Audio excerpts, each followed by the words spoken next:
কিয়ামতের দিন 8 শ্রেণীর মানুষকে আরশের নিচে ছায়া দিবেন। বলেন সুবহানাল্লাহ। সুবহানাল্লাহ। কয় শ্রেণীর মানুষকে? 8 শ্রেণীর। এর মধ্যে এক শ্রেণী হচ্ছে ওয়াশাবুন নাশা ফি ইবাদাতি রাব্বিহি।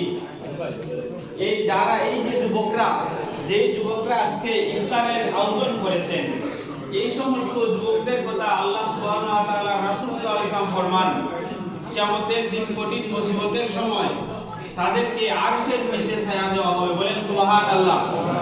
আমরা সবাই চাই যে আমাদের কিয়ামতের দিন আমাদের জায়গাটা আরশের নিচে হয়ে যাক। আমরা সবাই চাই তো ইনশাআল্লাহ। যদি আমরা চাই তাইলে আমরা কি করব?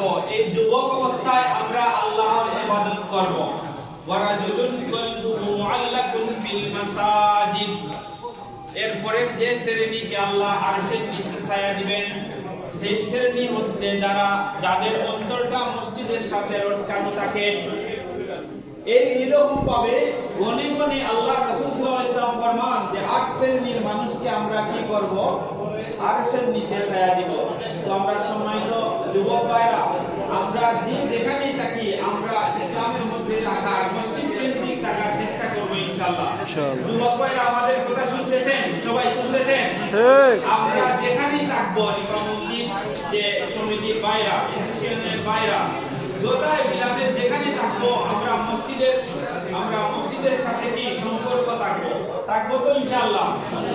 মসজিদের কাজে কর্মে আমরা জড়িয়ে পড়বো। আল্লাহ আমাদেরকে তৌফিক দান করুন। আমিন।